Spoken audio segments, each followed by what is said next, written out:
The Crown, get your exclusive first look at Season 2. Without a dragon or superhero or a zombie in sight, The Crown became an immediate international hit when it debuted on Netflix last fall, earning star Claire Foy a Golden Globe and netting the streaming service 13 Emmy nominations. Creator Peter Morgan's The Queen, Frost, Nixon, sumptuous look at England's royal family took viewers into what felt like every corner of Buckingham Palace and many of the British Empire's farthest-flung territories to tell the story of Elizabeth's ascent to power, covering her public triumphs and private challenges with an equal degree of precision.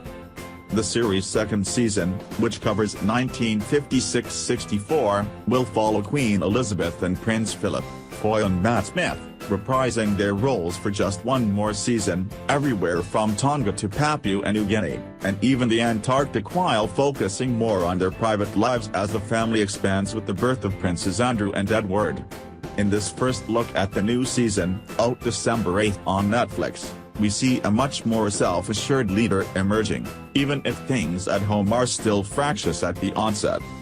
I think Queen Elizabeth starts to realize she needs to pay more attention to her personal life now that the other part of her life is going alright, says Foy. But the swinging 60s aren't an easy time to be the monarch. The world is changing faster than anyone can catch up with. There is no let-up.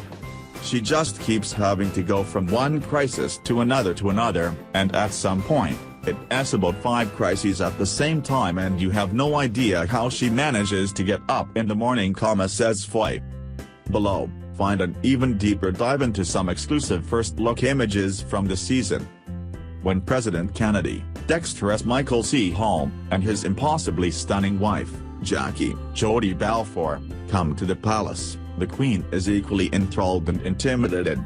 Her focus is really on this dazzling woman, and not just because of her husband's flirting, but the whole attention on Jackie as a phenomenon, says the episode's director, Stephen Daldry, of this imagined version of what might have happened during the president's actual 1961 visit.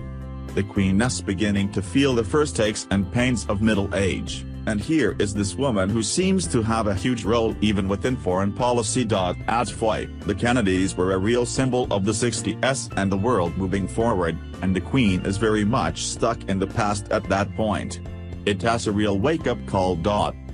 At the end of the first season, Elizabeth had become comfortable in her role as monarch and then exercising her authority.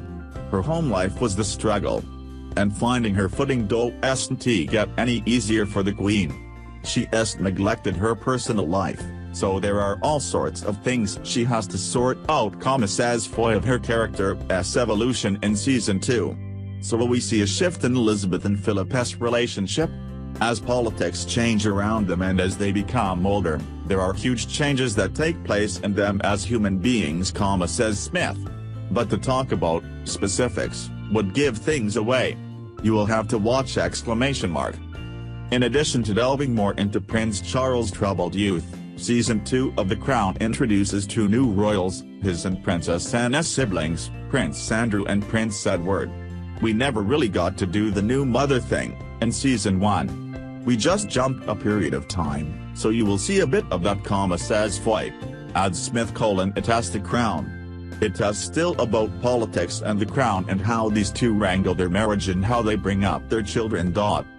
Princess Margaret, Vanessa Kirby, whose doomed affair with Captain Peter Townsend ended in sadness in Season 1, starts a relationship with society photographer Tony Armstrong-Jones, played by Matthew Goode, a story set in the bohemian, artistic world of London's Chelsea neighborhood. We follow her struggles to find a relationship that is not only suitable, but a man who she feels that she could love, says Daldry. It has a chaotic situation, and they get into trouble. It has fun.